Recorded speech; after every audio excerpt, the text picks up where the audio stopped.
This is Martha Hall Kelly, and this is the story behind my stories.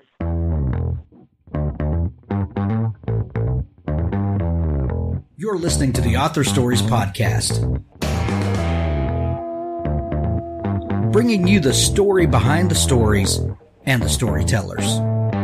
Margaret White, Terry Brooks, Sheena Kamal, Matthew Quick, JT Ellison, Walt D. Williams, Brad Ford, Corey, Dr. O, Brandon Sanderson, Robin Hobb, Ernest Klein, Jim Butcher, Caroline Ferriday. Visit hankgarner.com for archives of all the shows. Today's guest is Martha Hall Kelly. It's episode 259 of the Author Stories Podcast. Find all of the archives of the show at hankgarner.com. If you find some episodes that you like in the archives, would you do me a favor and share those with your friends, family, and loved ones? I would really appreciate that. I hope you enjoy all of the great shows that we bring you, and the reason we're able to bring you such great content is because of our sponsors, and I would like to thank some of those sponsors. If you would like to sponsor the show and highlight your product or service to our audience, go to hankgarner.com, and there's a link in the menu there at the top that says advertise, and you can highlight your product or service to our audience. Nick Breaker's book Essence, Book 1 Septima, one of the best science fiction writers I know. Nick Breaker weaves some of the best science fiction adventure stories you'll ever read. Essence, Book 1 Septima is a must-read. Go pick it up today. There's a link to it in the show notes. Third Scribe is the place for authors and readers to meet. Go to thirdscribe.com. You can set up an account for free, and you can link up with some of your favorite authors and find out what's going on with them. Authors, you need to have a place where you can highlight your books to your audience. Thirdscribe.com is built especially around books, linking people that love books with people that write books. Go visit them today. Thirdscribe.com. Tell Robin the folks that I sent you. Tales from the Canyons of the Damned, episode 20 just dropped today. It is amazing, with stories by Jess West, Rhett Bruno, Eamon Ambrose, Bob Williams. Tales is my favorite monthly publication. Go pick it up today and get that old pulp goodness feeling. Tales from the Canyons of the Damned, episode number 20, out right now. Also, don't forget, we're highlighting Tales of Dystopia this week, and we've got a special interview show with some of the authors from it, but Chronicle World's Tales of Dystopia, 13 stories of animals and humans interacting at the end of the world. This project also benefits Pets for Vets, one of the most outstanding charities out there, linking up rescue animals with veterans that need some companionship. So go pick up a copy of Chronicle World's Tales of Dystopia. It's only 99 cents while it launches. At the end of the show, don't forget we have an audiobook clip from Richard Cleaves, the Jason Crane series. Well, thanks for joining me again for the Author Stories Podcast, where I bring you the story behind the stories and the storytellers. Today, I'm really excited to have Martha Hall Kelly on the show. Martha is the author of the book Lilac Girls. If you have not read this book yet, you are sorely missing out. This is one of the most amazing pieces of historical fiction that I've read in quite some time. Welcome to the show, Martha. Thanks for having me. Martha, I begin each show with the same question, and that question is, what is your first memory of wanting to be a writer or a storyteller? Oh, goodness. You know, it happened late in life for me. I didn't really want to write anything until I went up to the Bellamy Farraday house about, 12 years ago now. And I was inspired by the story of how Caroline Ferriday brought a group of Polish Catholic women to the United States for rehabilitation once they were experimented on at Ravensbrück concentration camp. Before then, I was an advertising copywriter, and I wrote commercials, but never anything like a novel.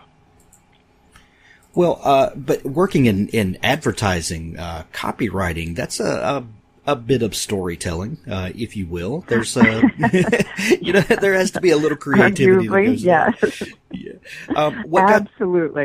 What got you interested in that?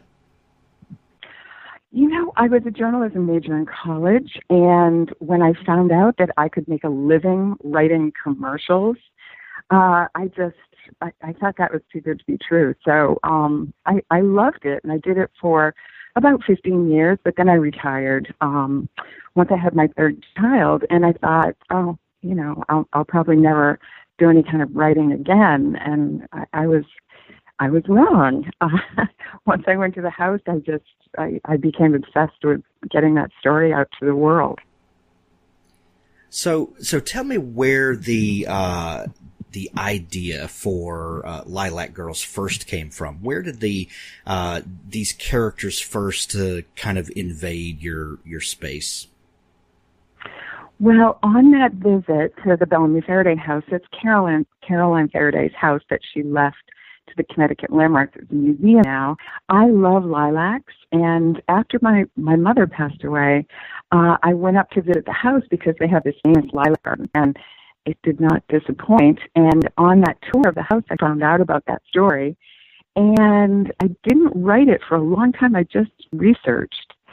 I didn't even think about reading a novel, and then one day I went through a Starbucks drive-through and got a caffeinated latte by mistake and went home and started writing it. So it all just kind of, thanks to caffeine, it all just kind of started coming out because I had been researching it for, at least 5 years. Caroline's archives are underneath her house in Bethlehem, Connecticut, and I used to go up there and just kind of soak her in, and then all of a sudden I just started writing it. But there were two other characters that I wanted to include in the book. Herta Oberheuser, who was the only female doctor at the all-female camp, Ravensbrück. And I also wanted to include one of the so-called rabbits, the women that had been experimented on.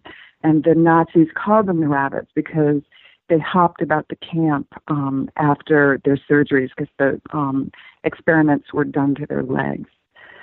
So that was their joke to call them the rabbits. But so I wanted to include those two characters as well, but I knew I had to go to Germany and Poland in order to really write them well. I knew Caroline's world because I grew up in New England, but I didn't know anything about Poland or Germany, and that really helped me to go there. You said that you did all of this research for 5 years before you even thought of writing a novel. The research you were doing were you just fascinated by the story and you just wanted to kind of get all of the nuance of it just for your own personal edification? Like, what was your what was your motivating factor in digging into it? I was just fascinated with Caroline. I thought that story had just gotten lost, and that was such a shame. So I was researching that story just for my own benefit because I found it really interesting. But also, I became fascinated with Caroline because she kept everything. So I would go up there and look at her rose books, and she was a fascinating woman, and I was just curious about her life, really. It's when you talk to novelists, you hear them talk about how characters, just fictional characters, come into their life, and that they talk about them like they're real people, and that when they're writing a novel, they get to know these characters so well. Caroline Ferriday was an actual person. And, but did you feel like the same thing was happening with you, in that the more you read about and kind of got closer to the real Caroline, did you feel that she came alive to you? Oh, absolutely. It was incredible. All three of the characters, really. People ask me about Herta Oberheuser as well. How is it to write from her point of view? And she, more than any of them, was the most interesting and a little bit terrifying to live in her world. But I think when you write from the first-person point of view, you have to get in there into their skin. And I felt like I did with all three characters. That was the most wonderful part of it all, because I felt like I could kind of time travel with the characters to go back to 1939 and be in Poland or New York City was really fun.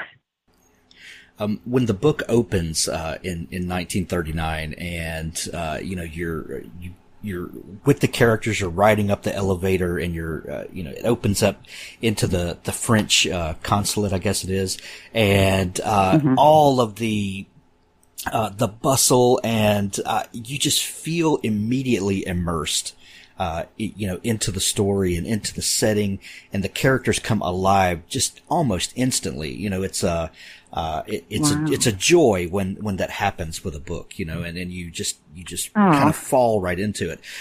When you had that day of caffeination and you started writing, was that the first scene that you started with, or did you start in a different place? I started with Caroline, but I started with her discovering with her family the Bellamy Farraday house, it's called today, but at the time they called it the Hay.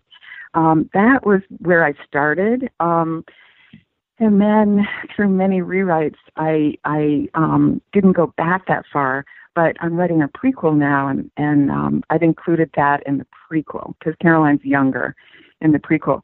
But, it's funny where you start and where you end, but I wanted to make it more immediate. That's why I started with the French consulate, because I think flashbacks sometimes can get a little, they drag the story a little bit. So yeah, I wanted to start in the middle of the action, and I'm glad you like that, going up in the elevator. I love that scene too. It's great. It's great. As you're doing the research and immersing yourself in Caroline's story, at what point did you realize that you were going to have to go visit the European settings to get a real flavor for what those characters were going to need in the writing? Well, I had met a book editor just by chance, and a lovely woman named Betty Sargent. She's so talented, and I just met her through my husband, and she said, you should write this, because I kind of told her a little of the background, and she said, all I need is a chapter. So I didn't even think about that, and then had my caffeinated incident. And I sent her the first chapter, and she said, great, keep going. And I thought, okay. I didn't know anything about writing a novel. But I realized that, and I read How to Write a Novel books at night, and I still love them. I'm looking at my bookshelf right now, and I feel like I've had the best teachers in the world because I have such wonderful novel writing books. But one of the things in the book was you have to have conflict and tension. And I thought, well, there's not a lot of conflict here because it's just Caroline. And I thought, why don't I add the only female doctor at the all-female camp who helped perform some of the experiments, a surgeon or an aspiring surgeon, and also one of the rabbits. But I knew that I couldn't, I tried, but I couldn't get the feeling for those characters, so I knew I had to go visit the camp in Germany, and also where the women came from, Lublin in Poland. What were some of the challenges in switching points of view to the other characters? Was any one of the three characters harder to write? No one's ever asked me that. That's such a great question. Well, I guess it would have to be Herta, because when I went to query agents to get it published, my agent that I ended up with, Alexander Machinist, who's just wonderful, she said, I'll represent you, but you have to go back and rewrite Herta, because I had made her kind of cliched. I think that was easy to do with a Nazi surgeon who was doing experiments, but she said, I'll represent you, but take a year and go back and really dig into National Socialism. And I did that, and it was so worthwhile. That was really good advice, because I had other offers to just publish it as is, but it was really helpful to go back and work on Herta. So I think that probably she was, she took the most kind of renovation work, but honestly, I loved all three of them. I know that kind of a strange thing to say about somebody like Herta, but I thought seeing National Socialism from her point of view, being drawn into it with, all the hate-filled rhetoric and how that exactly happened with the propaganda was really, really fascinating. Well, yeah, and it has deep resonance for our world today, where we live in a very headline-driven society, and people get influenced and swayed by pieces of information. And sometimes you talk to people and they have very deep set beliefs, but then when you start talking to them, they're very surface. They don't really know why they believe a certain thing, and I could see how just the right propaganda pitched just the right way in just the right fever pitch could take a whole society astray, as we saw happen. Absolutely. It's important to remember that, I think. And it's amazing. There's a whole new generation that doesn't really know what happened then. It's scary. I've been traveling around a lot on book tours, and it's so important, I think, to remember what happened in order to not repeat that. It's a cautionary tale. Right. So, what are when you're writing a character like Herta, and you have to put yourself in her position, do you start kind of digging through and looking for any motivation that you can humanize her? What were some of the tools that you used to try to get inside her head? And the other side of that is, when you're writing her, how do you avoid getting too attached to a character like that and making them almost too sympathetic? Does that make sense? Wow. Those are great questions. I just did it. It's funny. I think if I went back and did it over again, I'd be a little intimidated by it. But, I just read everything I could get my hands on about women in Nazi Germany, which was really, really interesting. And there wasn't that much about Herta per se. I had all of her transcripts and some video of her testifying in the doctor's trial. So that was interesting. There isn't that much about her personal life, though, so that was a little tough. I knew where she went to school and where she was brought up and some bit about her family, but that was about it. So I had to fill in a lot of blanks. But on the other hand, it gave me some freedom as well, in a way, to just kind of create what her world was like. I knew that she was very intimidated by the men at the camp. There were over 100 doctors there, and she was the only woman. And I knew that was an issue for her. So I used that, and I just built a world for her. And it's interesting that you asked the question, how did you avoid getting too attached? It's funny, as you realize how good of a propagandist Hitler really was, because as I get into it, I started realizing, oh my God, I started getting sucked into how easy it was to that whole nationalist thing. So I would talk to my husband at night at dinner, and he'd say, Martha, you snap out of it, because you're starting to think like Herta.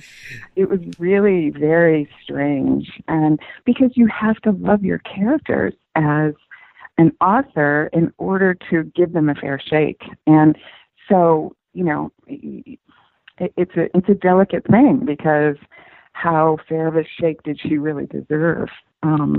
Some people think that she should have been executed, and, there's definitely a case for that. Sure. Well, one thing I love, Martha, is when a writer really takes the time and the care to develop three-dimensional characters, so that you've got a character like Herta who does heinous things, but she's a real person, and there are motivations there, and there are bad choices, and there are bad decisions, and there are things that, like you said, there's a case there for the harshest punishment. And then you've got, Kasia, is that how you pronounce her name? Kasia, who, is this Polish teenager, and she's got all of the, the things that come along with that. And how do you prevent one character from just being a paper thin martyr, and one other character from being a paper thin, evil, evil doctor. And there's a lot of care that's taken into building the foibles, and the moments of heroics, and the moments of doubt and pain. And, I love that about this book. And, when you're writing the characters that are oppressed, is there any special care that you take in writing them so that you do bring out a valid representation that, this was an oppressed person, but they're a regular person? Wow, I'm so glad you feel that way, because I really tried to get there. I think it's important to, with Caroline, for example, I just idolized her and still do. And so it was hard for me to make her a messy character, make her right. less than perfect. But I realized, it took a while, because I started with her just being, a perfect person. And then I started realizing it's not going to be interesting if she's too perfect. And it's not going to be interesting if Herta is just a bad guy, and if Kasia is just this kind of long-suffering human. I think what makes all of them interesting is the fact that they are real, and that in Caroline's case, for example, she is not perfect. I really struggled with that because I love her so much, but I had to make her real and prickly, and, what her real personality was like. I talked to people that knew her, and, she was raised in a very privileged household. She was dressed by maids until she was 16 years old. She was, kind of an American aristocrat. So she just wasn't always that, warm and cuddly. Right. She could be a brat. She could. As we all, I know I as we all be, could, but, yeah.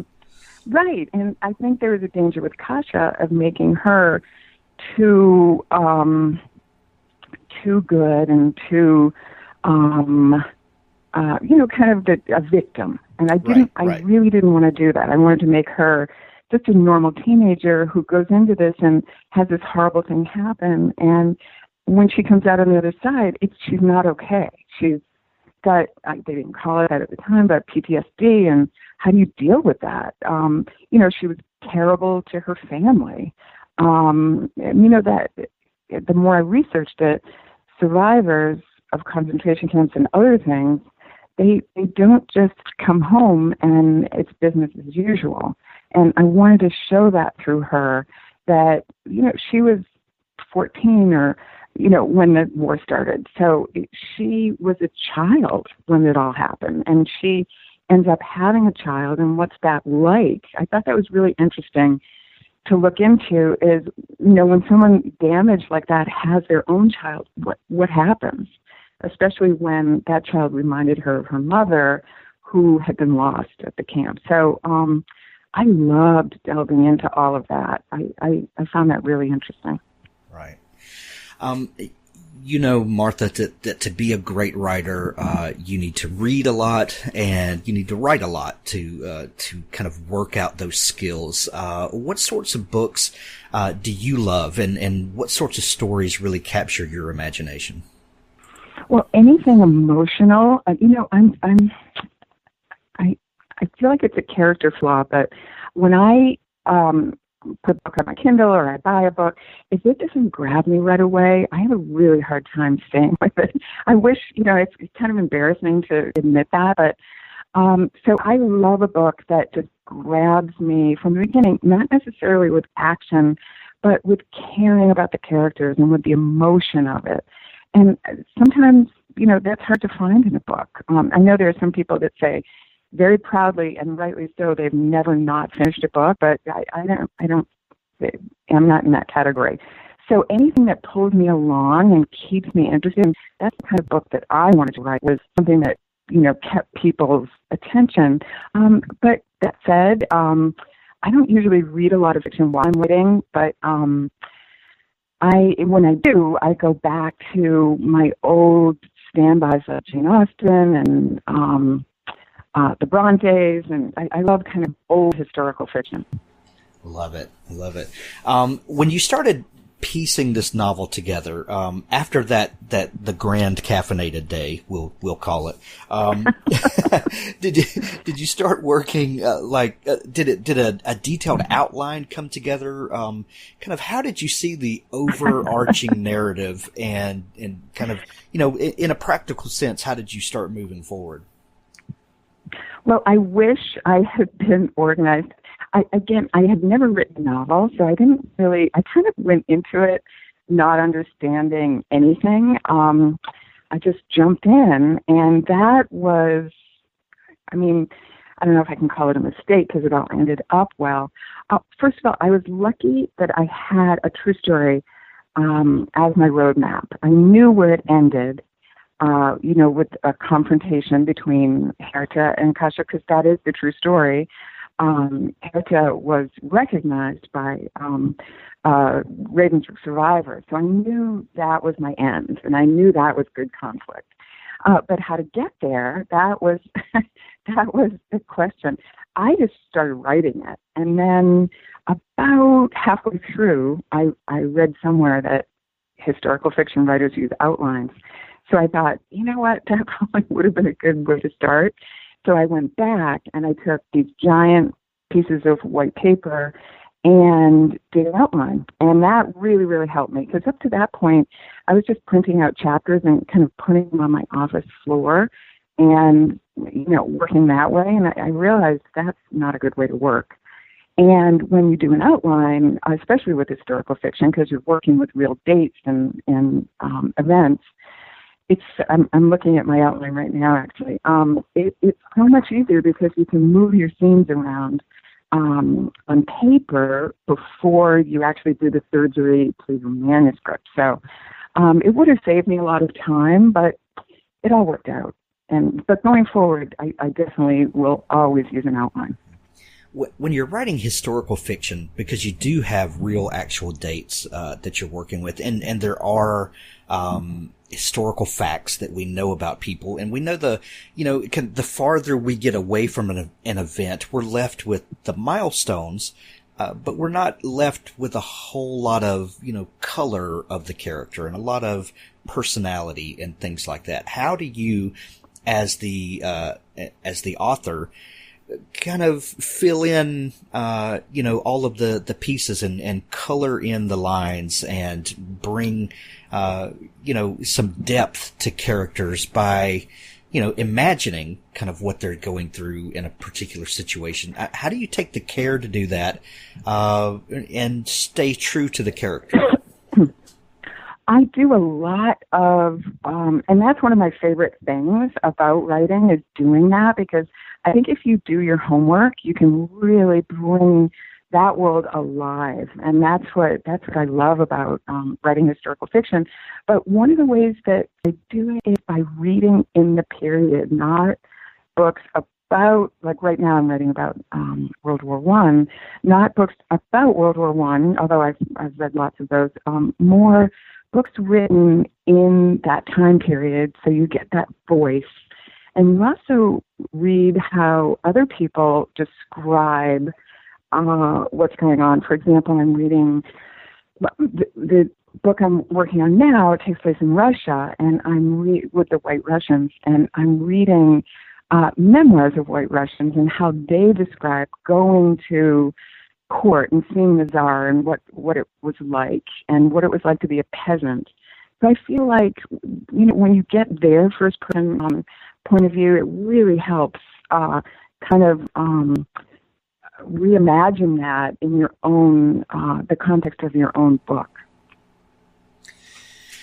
When you talked about a minute ago that when your agent read the book and said, take another year and really rework Herta and this whole storyline, were you discouraged at all that, I finally finished, I'm at this point, now you want me to take a whole, other year? What was going through your mind then? Because I can only imagine, you feel like you're at the end of the process and they're like, no, we still got to redo a third of the book. Yes. Oh my goodness. I was. Well, it's scary because I didn't have a contract and I thought, I'm going to go a year, and who's to say that when I'm done, she doesn't read it and go, no, thank you. So that's the hard part, I think, as a writer. You're kind of doing it on spec. But I knew that she was right, and I felt so beholden to these women whose stories I was telling. I really wanted to get it right. And, not having an MFA and not having a background in creative writing, I felt like I really needed to take anyone who knew, I needed to take their advice. And I'm glad I did, because it was great. But yes, it was that whole year, I was very nervous that, she was going to read it and then go, no, thank you. And then I'd be back at square one. But I'm glad I did it. I just kind of went with my instincts. And I'm glad I did. For sure, and we're glad you did. It's the end product is amazing. You also had there's this great blissful ignorance that comes with the first novel, and in that there are no expectations. Because you're creating the thing and nobody knows about it but you and, the handful of people around you that are subjected to your ramblings at the dinner table. But. Oh, you were there, I guess. Right. Oh, yeah. No, I'm talking about my family and me, they're the only ones that know about it. And so there's no pressure, really. So then you deliver this novel, it gets published and it lands on the New York Times bestseller list a week later. Which is insane. And it's a wonderful insane. But you're now writing 2 prequels to the book, I believe. Is the pressure different? Does it make a difference in your creative process? And is the books going forward, are they harder or easier because you've learned so much in the process? Wow, that is a phenomenal question. Well, that was like 18 questions, but that's... but really, good 18 questions. I loved that, even though pre-acquisition of Lilac Girls, I was very kind of nervous about whether or not it would get published. It was such a lovely time. It was a very private time. No one knew about that story. I mean, I really resurrected it from the basement of Caroline's house. So there's something wonderful about having this huge secret that you've been working on. So that was really great. And as you say, there was no pressure, no expectations. No expectations. Now, of course, that's very different. I'm really, really, really lucky to be working with Ballantine, an imprint of Random House, and the team there. They call themselves Team Lilac. My editor, Kara Caesar, is so good and so smart and helpful and positive. Everything you want in an editor. So that is super helpful. And that's different from when before I was working completely on my own with a developmental editor. But still, I didn't really have the backing of Random House, which is, a very different thing. So in that way, it's a real confidence builder, because now I know that they love it, they like what I do, and I feel like the most important thing, somebody recently, I don't know if it was Margaret Atwood, I think she said, or someone, I've been reading a lot of Margaret Atwood lately, she's so great, but someone said the biggest killer of creativity is self-doubt and criticism. So I'm trying to keep that in mind and just stay really positive and not, everybody, I think, can fall prey to self-doubt. And I just have to try and stay away from that world because I have to just stay in that same zone that I was in with my first book, where I just did it and I loved doing it. And when I can stay in that kind of positive zone, I can work 24/7, and it's just so great. It's only when I start thinking, oh no, what if the people that read Lilac Girls don't like this one?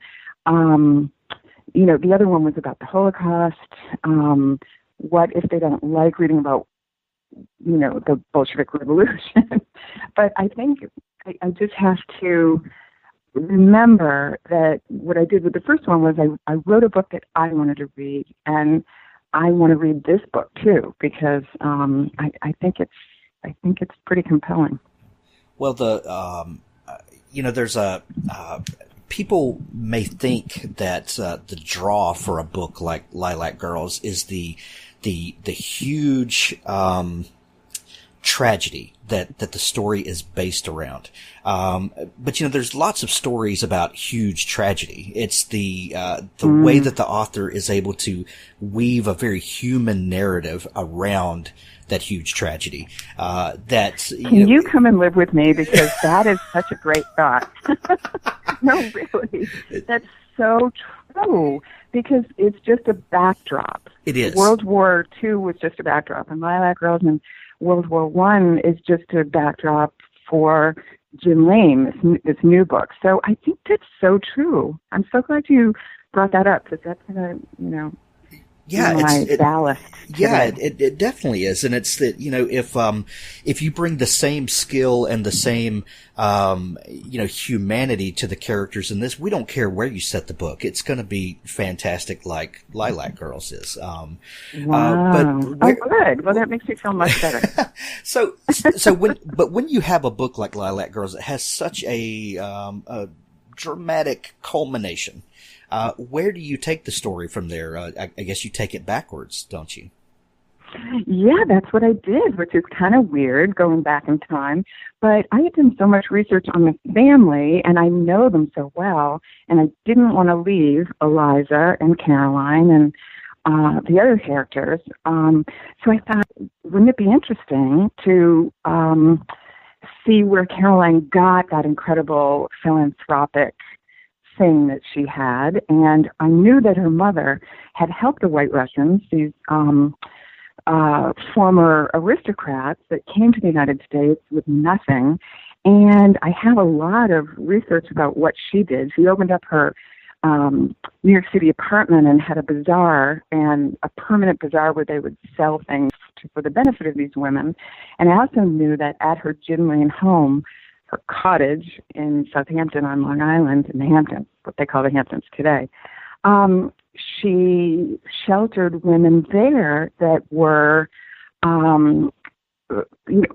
White Russians. And so I thought that was really interesting. And I also went to Russia, because two of the other characters in the book, kind of the Kasia and the Herta characters, are Russian. So I went to Russia, and that was fascinating. And it's really interesting. I had never been that interested in World War I before, but delving into it and the Bolsheviks and why that all happened and how the aristocrats in Russia could just kind of turn a blind eye to that as it was happening. I was really curious about that, which I'm finding is a good sign. If I'm curious about it, then it ends up being good for the book, I think. An interesting thing, Martha, is that over the last 2 or 3 weeks now, I have interviewed 3 other authors that have written books influenced by pre-Soviet Russia, and a lot of retelling of old Russian fairy tales, and bringing a lot of that kind of forgotten culture back up. And it's really interesting that you're dealing with the kind of the cusp of that transition, where the Bolsheviks and the changing of that Russian culture from the way it had been for centuries and centuries, this very old culture, one of the oldest intact cultures in the world for so long, and then completely upended through the 20th century, and now we have this post-Soviet Russia that's a very different animal altogether. But what do you think it is about that culture and that time period that's so fascinating, and that is bringing so much interest in that time back? Well, for me, just like with Lilac Girls, I just stumbled on it, or I didn't really think, hey, Russia's fascinating, I'm going to write about it. It was Caroline's mother Eliza's thing, so that's why I just kind of said, okay, I'm going to do that. But I could see where other people would be fascinated with it, especially because Russia is in the news today so much. And that kind of begs the question, where did they come from? Like, let's understand Russia better. And that has been a really nice side effect for me, going over there and kind of getting into the head of the Russian people a little bit. It's really been fascinating. But just like World War I with the Nazis, it's a period of intense conflict. It also tells us a lot about our own political system here in the United States. How did the Reds, how did they do it? How did they succeed in toppling a whole political system? The Tsar, who, as you point out, had his family, the Romanovs, had ruled for so long. It's fascinating, especially I feel like in this country we're becoming so much more connected to politics. Yeah. I think everyone's becoming more interested in it. So, and Amazon, I think, is doing the Romanovs. I mean, it's an untapped area, I think. And I think I read somewhere that you have another novel planned after the first one that goes even farther back.